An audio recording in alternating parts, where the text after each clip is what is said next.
தன் கூட வாழ்கிற மற்ற நபரோட வழியை புரிஞ்சுக்கிட்டு அதுக்கு ஒரு தீர்வை தன்னால் தர முடியும்னு நம்பி அதுக்கு செயல்பட்டு இருக்காங்க. தன் கூட வாழ்ற சக மனுஷனோட வழியை ஒருத்தவங்க புரிஞ்சுக்கிட்டானாக்கா அதோட பெட்டர் குவாலிட்டி, பெட்டர் ஹியூமனிட்டி வெறும் இருக்காது. ஸோ அவங்க ஒரு மனநல மருத்துவராக இருந்தாலும் சமூக நல மருத்துவராக தான் நாங்கள் பார்த்துட்டு இருக்கோம். டெக்னாலஜி வந்து சேட்டலைட்ஸ், சோலார் பேனல்ஸ் இப்படியே போயிட்டு பார்க்குறேன். பட் டு த லேமன், எங்கப்பா மாதிரி நபர்களுக்கு வந்து டெக்னாலஜி என்ன பண்ணுதுன்னு எனக்கு பதில் கிடைக்கல. Then we came for Clara, that is for specially we design for need education. அதுக்காக ஒரு 5 feet ரோபோட் அது. So what the child will act is, he come to school just to speak with the robot. He doesn't need to study anything, he doesn't need to know anything, he just wanted to interact with the robot. So AI வந்து நம்ம நினச்சிட்டு இருந்த மாதிரி நம்ம அதை design பண்ணி நம்ம அதுக்கு ப்ராம்ப்ட் கொடுத்து இன்ஸ்ட்ரக்ஷன் கொடுத்த காலகட்டங்கள் போய் நம்ம என்ன கொடுப்போன்றதை ப்ரிடிக்ட் பண்ணுற அளவுக்கு ஏஐ இப்போ வந்துடுச்சு. 100 பேஷண்ட்ஸ்க்கு வார்டை மானிட்டர் பண்ணுற நர்ஸஸை ரிப்ளேஸ் பண்ணிவிட்டு அதுக்கு ரிப்ளேஸ்மெண்ட்டாக நாங்கள் ரோபோட் இப்போ லான்ச் பண்ண போகிறோம். ஸோ மென்டல் பேஷண்ட் மட்டும் இல்லை, எந்த வகையான கேட்டகரி பேஷண்ட்டாக இருந்தாலும் அவனோட பிஹேவியர் அனாலிசிஸ் வந்து நாங்கள் ரோபோட்டுக்கு டீச் பண்ண ஆரம்பிச்சிட்டோம். இப்போ வந்து அந்த ஜாதகம் பார்க்குறாங்க இல்லையா, அவங்க எத்தனை பேரையும் நாங்கள் எலிமினேட் பண்ணிடுறோம். இத்தனை நாளாக வந்து இந்த கோயில் போனால் இது தீர்ந்துடும், இந்த கோயிலில் போய் தேங்காய் உடைச்சாக்கா இந்த தோஷம் பண்ண சொல்லிட்டாங்க இல்லையா, இவங்க அத்தனை பேர் வேலையையும் நாங்கள் டெக்னாலஜி யூஸ் பண்ணி காலி பண்ணிடுறோம். முதல்ல அந்த மாதிரி மூடநம்பிக்கை பரப்புற மனுஷங்களை நான் ஃபீல்ட விட்டு வெளியே அனுப்புகிறோம். அதே இப்போ பண்ணிக்கிட்டு இருக்கோம். நிறைய விஷயங்கள் டாக்டரை பற்றி எனக்கு நீங்கள் சொல்லி தான் தெரியும். இன்றைக்கி தான் முறை அவங்கள பார்க்குறேன். முறை இன்றைக்கி தான் அவங்களுக்கு பேசவும் செய்கிறேன். ஒரு மெசேஜ் மட்டும் தான் அனுப்புனாங்க, புக்கு ஒன்று ரிலீஸ் பண்ணுறோம் வாங்க அப்படின்னு. லைக் எனக்கு அவங்க எப்படி அறிமுகம் அப்படின்னா, அந்த பேராலேயோ அந்த நபராலேயோ அறிமுகம் கிடையாது. அவங்க செய்யக்கூடிய செயல்கள் வழியாக தான் எனக்கு டாக்டர் ராதிகா அறிமுகமானாங்க. அவங்க போடுற எழுத்துக்களாக இருக்கட்டும், அவங்களோட சிந்தனையாக இருக்கட்டும், தான் போராட வேண்டிய அவசியம் இல்லாத சமூகத்துக்கு அவங்க போராடிட்டுருக்காங்க. அது ரொம்ப பெரிய விஷயம், யாரும் செய்ய இயலாத விஷயம் அது. இப்போ நான் சிலது பண்ணுறேன்னாக்கா, நாங்கள் சின்ன வயசில் பாதிக்கப்பட்டிருப்போம், I can do something. But இவங்களுக்கு அப்படி சுச்சுவேஷனும் இல்லை. அப்படி இல்லாதப்ப கூட தன் கூட வாழ்கிற மற்ற நபரோட வழியை புரிஞ்சுக்கிட்டு அதுக்கு ஒரு தீர்வை தன்னால் தர முடியும்னு நம்பி அதுக்கு செயல்பட்டு இருக்காங்க. ஸோ அந்த ஒரு நோக்கத்துக்காக தான் இங்கே வந்தது. அதுவே போதும் இல்லையா, தன் கூட வாழ்ற சக மனுஷனோட வழியை ஒருத்தவங்க புரிஞ்சுக்கிட்டானாக்கா அதோட பெட்டர் குவாலிட்டி, பெட்டர் ஹியூமனிட்டி வெறும் இருக்காதுன்னு நினைக்கிறேன். ஸோ அவங்க ஒரு மனநல மருத்துவராக இருந்தாலும் சமூக நல மருத்துவராக தான் நாங்கள் பார்த்துட்டு இருக்கோம். அவங்களோட சிந்தனைகளாலும் செயல்களாலும் தொடர்ந்து அவங்க பண்ணுவாங்கன்ற நம்பிக்கை இருக்குது. ஸோ அவங்களோட கருத்துக்களை படிக்கிறதுக்கு இங்கே வந்தால் எனக்கு ஒரு புக்கு ஒன்று ஃப்ரீயாக கிடைக்கும், அதை நம்பி வந்தேன். அதுமாதிரி ஃப்ரீயாக கொடுத்துட்டாங்க. வேறு எதுவும் சொல்லணும்னு தெரியல. ஒரு சிறந்த சமூக நல மருத்துவர், தான் நேரில் பார்க்காத, தான் கேள்விப்படாத, தன்கிட்ட நெருங்க முடியாத மக்களுக்காகவும் அவங்க வழியை உணர்ந்து போராடுறவங்க. கியூபாவில் ஃபிடல் காஸ்ட்ரோ இருந்த மாதிரி, சேகுவேரா உருவான மாதிரி, அர்ஜென்டினாவில் பிறந்த சேகுவேரா கியூபாவோட விடுதலைக்காக போராடினார். அந்த மாதிரியான ஒரு பெண் புரட்சியாளராக அவங்கள பார்க்குறேன். ஸோ டாக்டராக மட்டும் இல்லாமல் ஒரு சோஷியல் ரிஃபார்மராக நான் அவங்கள என்னோட கூட பயணிக்கிற நபர்களில் மிக நெருக்கமான நபராக நான் கருதுகிறேன். தொடர்ந்து அவங்க நிறைய செய்யணும், அவங்க ப்ரொஃபஷனலாக நிறைய சாதிக்கணும், நிறைய புத்தகங்களுக்கு கொடுக்கணும், எங்களுக்கு குறிப்பாக எனக்கு ஃப்ரீயாக கொடுக்கணும் அப்படின்ற வேண்டுகோளோட இன்னும் பல புத்தகங்களையும் பல நிகழ்வுகளையும் சிறப்பாக செஞ்சு தொடர்ந்து இயங்க வாழ்த்துக்கள். சரி, ஆர்டிஃபிஷியல் இன்டெலிஜென்ஸ் என் ஒர்க்கு இங்கே எப்படி ரிலேட் ஆகுதுன்னு தெரியல எனக்கு. சரி, என் ஒர்க்கு வந்து ஃபஸ்ட்டு பேசிக்கலாக why I did all this அப்படின்னு சொல்லிடுறேன். எங்கள் அப்பா ஒரு விவசாய கூலி தான், அந்த திண்டிவனம் மற்ற ஒரு வில்லேஜ். பட் இங்கே வந்த அப்புறம் அவருக்கு படிப்பு இல்லை, நாலேஜ் இல்லாமல் ஒரு பார்த்த வேலை வந்து ட்ரைனேஜ் க்ளீன் பண்ணுற வேலை. இந்த சாக்கடைக்குள்ளே இறங்கி க்ளீன் பண்ணுவாங்க இல்லையா, அது எங்கள் அப்பா பார்த்த வேலை. ஸோ கவர்மெண்ட் ஸ்கூலில் தான் படித்தோம். சத்துணவு சாப்பிட்டு தான் ஸ்கூலுக்கே போனோம். ஸோ 1ஆவதுலேருந்து 12 வரைக்கும் அரசு பள்ளி, தமிழ் வழி பள்ளி. அந்த மிட் டே மீல்ஸ்க்காக தான் ஸ்கூலுக்கே போனோம். 12th முடிச்சுட்டு எஜுகேஷன் வாங்கி டிகிரியை முடித்தோம். டிகிரியை முடிச்சுட்டு I was placed in robotics company which is in US. We develop humanoid robots. அப்போ தான் 2 ப்ராஜெக்ட் பண்ணோம். ஒன்று வந்து சேட்டலைட்ஸோட சிஸ்டம் ரெடி பண்ணுறது, இன்னொன்று வந்து வர மீட்டியாஸ் வந்து ப்ரிடிக்ட் பண்ணி டெமாலிஷ் பண்ணுறது. பட் அதெல்லாம் இன்வென்ட் பண்ணி ரஷ்யாவில் அவார்டு வாங்கின அப்புறம் வந்து அது எங்கே போய் சேருதுன்ற அந்த திருப்தி எனக்கு கிடைக்கல. வேர் த டெக்னாலஜி கோஸ் அப்படின்ட்டு. ஒரு உடம்பு இருக்குனாக்கா ஒட்டுமொத்தமாக உடம்பு வளர்ந்தானா வளர்ச்சி, கை மட்டும் வளர்ந்தால் வீக்கம் இல்லையா. அதுமாதிரி டெக்னாலஜி வந்து சேட்டலைட்ஸ், சோலார் பேனல்ஸ் இப்படியே போய்ட்டு பார்க்குறேன். பட் டு த லேமன், எங்கப்பா மாதிரி நபர்களுக்கு வந்து டெக்னாலஜி என்ன பண்ணுதுன்னு எனக்கு பதில் கிடைக்கல. ஸோ ஒரு 2015 வந்து I quit my job. So again மறுபடியும் 3 வருஷம் படித்து தான் வந்து 2018 சின்ஸ் எங்கள் அப்பா ஒரு மேனுவல்ஸ்க்கு தான் இருந்ததால் I did my first invention, that is poisonous gas detection system for drainages. அதை கண்டுபிடிச்சி இலவசமாக தமிழ்நாடு அரசு கொடுத்துருக்கோம். Secondly we did for Asifa. You all know that Asifa ஒரு சின்ன 5 வயசு பொண்ணு ஒன்று காஷ்மீரில் கொண்டுட்டாங்க. அந்த பொண்ணு கண்டுபிடிக்க முடியலை, காணாமல் போன அடுத்த 3 நாட்களில் அந்த பொண்ணுக்குள்ளே கொண்டுட்டாங்க. இப்படி வந்து சின்ன குழந்தைங்களை கடத்திட்டு போகிறாங்க, அவங்களை கண்டுபிடிக்க முடியாமல் இறந்துடுறாங்களேன்னு சொல்லிட்டு ஒரு ஆதங்கம். ஸோ ஏன் டெக்னாலஜி வச்சு என்ன பண்ண முடியும் யோசிச்சப்போ தான் வந்து இன்டர்நெட்டே இல்லாமல் ஒர்க் ஆகிற ஜிபிஎஸ் நம்மளோட இன்னோவேஷன், அதுவும் ஃப்ரீ பேட்டர்ன் தான் கொடுத்துருக்கோம். Then we came for Clara, that is for specially we design for need education. அது கிளாராக ஒரு 5 feet ரோபோட் அது. அந்த ரோபோட்டுக்கு வந்து நாங்கள் நீட் சிலபஸை ட்ரைன் பண்ணிட்டோம். So what we do is we bring the robot along with us to every government schools in Tamil Nadu. So what the child will act is he come to school just to speak with the robot. He doesn't need to study anything, he doesn't need to know anything, he just wanted to interact with the robot. So what that makes is, it increases the attendance of the students. So அதை நாங்கள் பண்ணோம். Then we form a company in 2018, then it's been 2025. We've been operating in Chennai, Bangalore and Hyderabad and Delhi. We have branches, we have 100 numbers of employees under us. But எங்கள் motto வந்து technology, peoples are not for technology, but technology is mean to peoples. இதுதான் எங்கள் Moto. So இங்கே வந்து நான் கற்றுக்கிட்ட AI டெக்னாலஜியும் robotics டெக்னாலஜியும் வந்து எப்படி லேமேன்ஸோட பிரச்சனையை சால்வ் பண்ண முடியும்னு நான் யோசிக்க ஆரம்பித்ததால் ஐ பிகம் சக்ஸஸ். அதனால தான் ஜெயிச்சேன்னு நினைக்கிறேன். ஸோ இந்த இடத்துல வந்து ஏஐ எப்படி நான் பார்க்குறேன் அப்படின்னாக்கா, எந்த ஒரு பேக்ரவுண்டும் இல்லாமல், எந்த ஒரு இன்ஃப்ராவோ, எந்த ஒரு ஃபினான்ஷியல் சப்போர்ட்டோ இல்லாத ஒரு பையன் கூட மேலே வர முடியும் அப்படின்னாக்கா, அதுக்கு இந்த ஆர்டிஃபிஷியல் இன்டெலிஜென்ஸும் இன்டர்நெட்டும் வந்து மிகப்பெரிய வரும். முன்ன ஒரு பிஸ்னஸ் ஆரம்பிக்கணும் அப்படின்னாக்கா we need a proper infrastructure. நமக்கு ஒரு பில்டிங் வேணும், மேன் பவர் வேணும், ஒர்க்கர்ஸ் வேணும், பில்டிங்கோட மெயின்டெனன்ஸ் கட்டணும், எல்லாமே கட்டணும். பட் இப்போ வந்து if you have a laptop with internet connection you can run a business online. So இந்த ஒரு ஆக்சசபிலிட்டியை வந்து டெக்னாலஜி கொடுத்துருக்கு.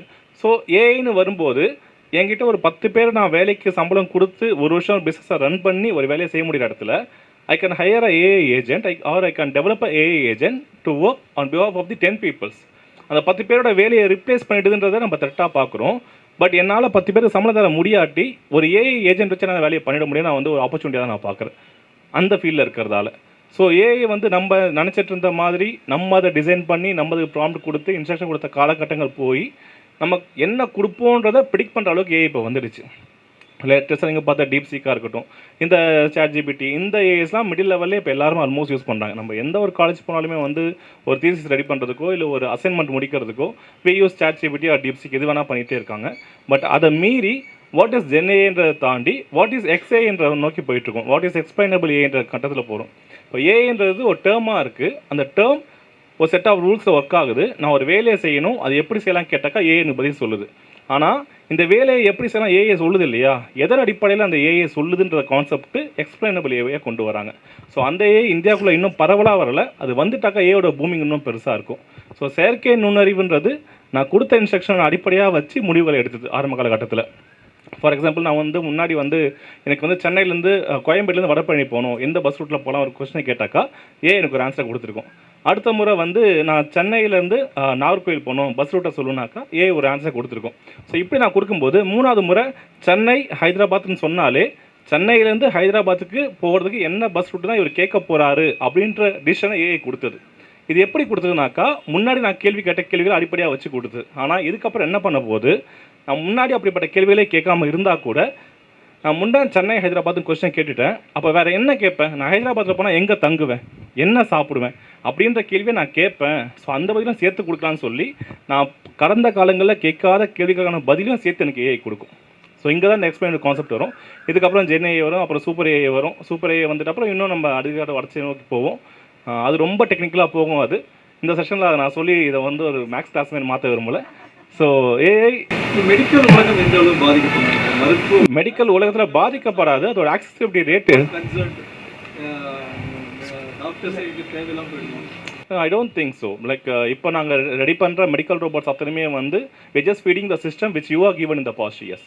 நீங்கள் லாஸ்ட் ஒரு 20 இயர்ஸில் கொடுத்த அத்தனை ரிசல்ட்டையும் நாங்கள் ஃபீட் பண்ணிட்டு வரோம் ரோபோட்டுக்கு. நீங்கள் கொடுத்த அந்த ஒர்க் ஹிஸ்ட்ரியோட டேட்டா பேஸை மெயின்டைன் பண்ணி தான் ஒரு கேன்சர் டிடெக்ஷனோ இல்லாட்டி வந்து ஒரு பிரெயின் டியூமர் டிடெக்ஷனோ எங்கள் ஏஐ பண்ண போகுது.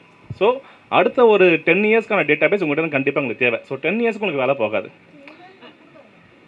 ஆமாம். ஸோ இப்போ வரைக்கும் உங்களோட கடந்த கால 20 வருஷம் அடுத்த 10 இயர்ஸ்க்கு அப்புறம் என்ன ஆகும் அப்படின்னாக்கா, மெத்தட் ஆஃப் ஒர்க்கிங் மாறிடும், ஹாஸ்பிட்டலோட ஆம்பியன்ஸ் மாறிடும். ஹாஸ்பிட்டலும் ஒரு பில்டிங் இருக்காது. ஹாஸ்பிட்டல் வில் பி ஒரு பர்சனல் லேப்டாப்போ ஒரு டெஸ்க்டாப்போ இல்லாட்டி ஒரு மொபைல் ஃபோனாகவும் இருக்கும். இப்போவே நம்மகிட்ட சில ஆப்ஸ் இருக்கும். You can scan any leaves with mobile phone. அந்த லீவ்ஸை ஃபோட்டோ எடுத்துட்டீங்கன்னாக்கா அந்த ஃபோட்டோவை வச்சு லீவ்ஸ் அனலைஸ் பண்ணி அந்த செடிக்கு என்ன நோய் வந்துருக்கு சொல்லி ப்ரிடிக்ட் பண்ண முடியும். இப்போவே அது இருக்குது. ஸோ 10 இயர்ஸ் கழிச்சு எப்படி இருக்கும்னாக்கா, உங்கள்கிட்ட ஒரு ஹாஸ்பிட்டல்ஸ் இருக்காது. You will be having a webcam in your home. So இப்போ டாக்டர் உங்களை டயக்னைஸ் பண்ணணும் அப்படின்னாக்கா அந்த வெப்கேம் போய் உட்காந்துருப்பீங்க. இப்போ நீங்கள் எப்படி சிசிடிவி ஆஃபீஸில் போட்டு பார்க்குறீங்க இல்லையா, அதே சிசிடிவியோட எம்பர் பண்ணி கொடுத்துரும். நீங்கள் தனியாக போய்ட்டு ஒரு கேமரா வாங்கணுன்ற அவசியம் கூட கிடையாது. இப்போ நீங்கள் எக்ஸிஸ்டாக வச்சுக்க சிசிடிவிக்குள்ளவே நாங்கள் சாஃப்ட்வேர் வெர்ஷன் மட்டும் அப்டேட் பண்ணி கொடுத்துருவோம். அவங்களுக்கு தனி எஸ் நல்ல கொஸ்டின். மென்டல் பேஷண்ட்டை எங்கே சேர்ப்பீங்க கேட்குறீங்க இல்லையா?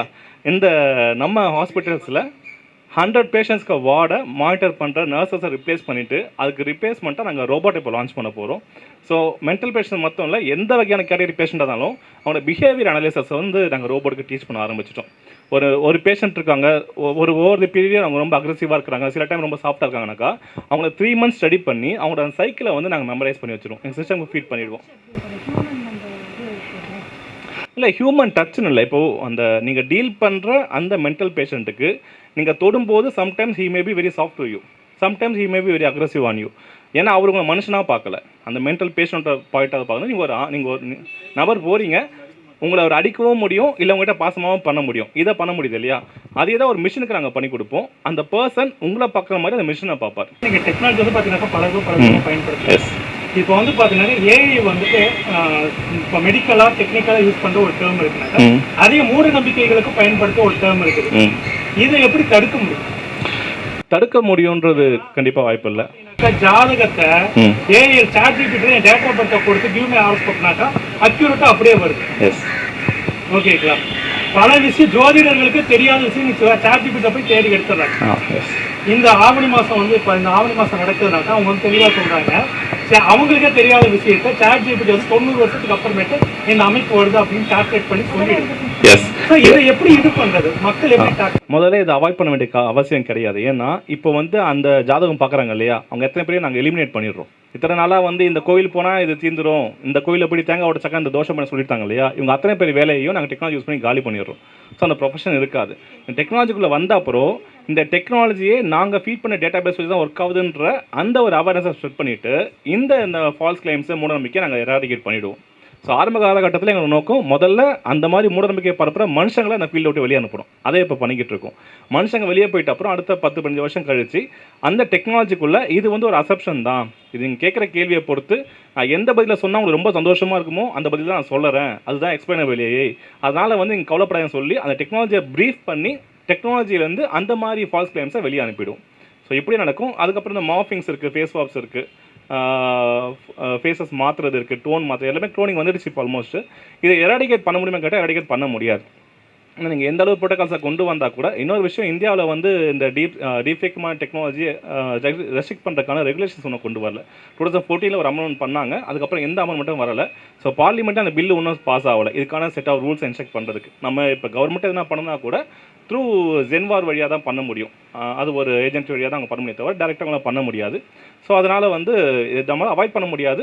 எதெல்லாம் ஏஐ இருக்கலான்ற ஒரு கிளாரிட்டி வந்துட்டாக்கா we can neglect the false claims, ரூமர்ஸை நம்ம அவாய்ட் பண்ண முடியும். இதுக்கும் சம்மந்தம் இல்லை. பட் இருந்தாலும் டாக்டர் ராதிகா அவர்களை வாழ்த்தி அவருக்கு சமுதாய ஏற்றத்தாழ்வுகளை மாற்றத்துக்கு இல்லை ஒரு சமுதாயம் மக்கள் வந்து ஏற்கனவே ஜாதி வேறுபாடு இதை வந்து ஏஐ வந்து மாற்றுமா இல்லை இன்னும் அதிகரிக்கும் இந்த மாதிரியான இல்லை?